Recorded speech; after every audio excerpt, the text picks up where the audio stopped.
சொல்லு சங்கரி. என் வருத்தத்துக்கு என்ன காரணம்னு உன்னை பெத்தவங்க கேக்குறாங்கல்ல, பதில் சொல்லு.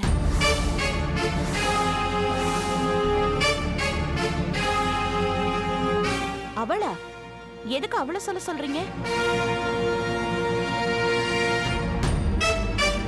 எதுக்குன்னா அவதானே என் வருத்தத்துக்கே காரணம்.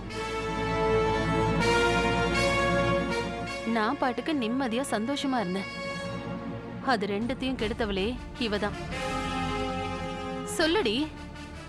என்கிட்ட ரொம்ப தைரியமா ரொம்ப திமிரா சொன்னல, அதை இப்ப உன் அப்பா அம்மா கிட்ட சொல்லு. அது வந்து என்ன சங்கரி? பாண்டியம்மா கிட்ட என்ன சொன்ன? அப்பா அது வந்து நானே சொல்றேன்.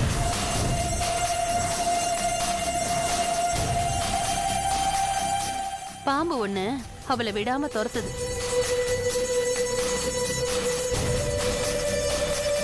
பேருக்குதான் அது நல்ல பாம்பு, ஆனா அது நல்ல பாம்பே இல்ல.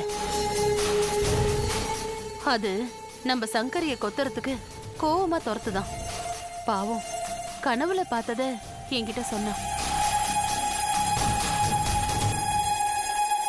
அவ சொன்னதுல இருந்து என் தூக்கம் என்னை விட்டு போயிடுச்சு. சதா சர்வகாலமும் அதே நினைப்பாவே இருக்கு. அந்த கனவு நல்லதா கெட்டதானே எனக்கு தெரியல. என்னக்கா இது? கனவுக்கா இப்படி பயப்படுறீங்க? என்ன பண்றது அண்ணோ, சங்கரிய துரத்துறது பாம்பாச்சே. நல்ல அம்மா, நல்ல பொண்ணு. அண்ணோ, எனக்கு பசிக்குது, டிஃபன் எடுத்து வை.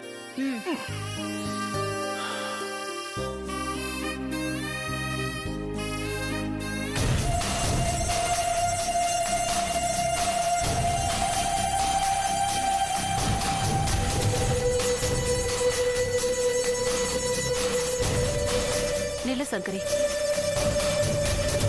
வாங்க.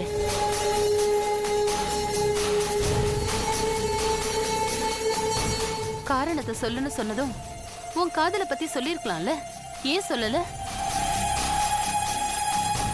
ஏன்னா உனக்கு பயம், அப்பா மேல பயம், அண்ணக்குடி மேல அதை விட பயம். அதெல்லாம் ஒண்ணும் இல்ல. இத நான் உண்மையை சொல்ற நேரமா நினைக்கல. ஆனா நான் உண்மைய சொல்றேன், அத நீ கேளு. புலிகேசி அண்ணன் சொன்ன மாதிரி அந்த தாஸ் நல்லவனே இல்ல. வேணும்னே ஆளை செட் பண்ணி உங்க அம்மாவை காப்பாத்துற மாதிரி காப்பாத்திருக்கான். இதெல்லாம் திட்டமிட்ட நாடகம். இதையும் அந்த புலிதான் சொல்லுச்சா? ஆமா, அவனை வாசல்ல வச்சு பார்த்தவரு அதிர்ந்து போயிருக்காரு. நான் அவன் வந்த விஷயத்த சொன்னதும் நம்பாதீங்க, எல்லாமே நாடகம்னு சொன்னாரு.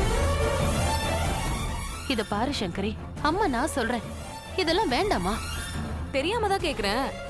ஒருத்தர் நல்லதே செஞ்சாலும் அதுக்கு பரிசா கெட்ட பேரை தான் தருவீங்களா? இந்த காதல் கன்றாவி எல்லாம் வந்தாலே இதுதான் தொல்லை. மனசு புத்தி ரெண்டுமே தெளிவா இருக்காது. தெரியாம தான் கேக்குறேன். 1000 பேரு போற வர தெருவுல அவனா வந்து உன் அம்மாவை காப்பாத்துனது உனக்கு ஒருத்தலா தெரியலையா? இந்த சந்தேக புத்தி வந்தாலே இதுதான் தொந்தரவு. நினைப்பும் நிலைப்பும் சுத்தமாவே இருக்காது. சதா சர்வகாலமும் சந்தேகமா தான் வாழும். சரி, நானும் தெரியாம தான் கேக்குறேன். ஏன் நடந்தது நாடகமா இல்லாம உண்மையா இருக்க கூடாது? பதிலுக்கு பதில் பேசுறியா? இல்ல, என் தாஸ் ரொம்ப நல்லவரு, பரிசுத்தமானவர்னு சொல்றேன். அப்படின்னா அவன் உன்னை பார்த்ததும் ஏன் புதுசா பாக்குற மாதிரி பாக்கணும்? நீயே அவனை தெரியும்னு சொல்லல? அதான் சொன்னனே, சந்தேக புத்தி உங்ககிட்ட சமணம் போட்டு உட்கார்ந்துருக்குன்னு. தாச தெரிஞ்ச மாதிரி நான் காட்டியிருந்தா என் அம்மா சும்மாவா இருந்திருப்பாங்க? எப்ப தெரியும், எப்படி தெரியும்னு கேள்வி மேல கேள்வி கேட்டு என்ன தொலைச்சிருக்க மாட்டாங்க. கேட்டா என்கிட்ட சொன்ன மாதிரி நிஜத்தை சொல்லிருக்கலாமே. சொல்லாம எங்க போறேன்? நேரம் வரும்போது சொல்லுவேன். இது எல்லாத்துக்கும் காரணம் அந்த புலி. எங்க அது? ஒரு துக்க செய்தி வந்துச்சுன்னு அவசரமா ஆலப்புழாக்கு போயிருக்காரு. ரொம்ப நல்லதா போச்சு. அது அங்கேயே இருக்க சொல்லுங்க. தயவு செய்து இந்த பக்கம்லாம் வர வேணாம். நல்லது சொல்றவங்க அவ்வளவு கசப்பா தெரியறாங்கல்ல. இத பாருங்க, நான் ஒன்னும் குழந்தை கிடையாது. நல்லது கெட்டது எதுன்னு தெரியாம போறதுக்கு. உங்களை கெஞ்சி கேட்டுக்கிறேமா, உங்க மேல எனக்கு பெரிய மதிப்பும் மரியாதையும் இருக்கு. நீங்க தயவு செய்து இதுல எல்லாம் கலந்துக்க வேணாம்.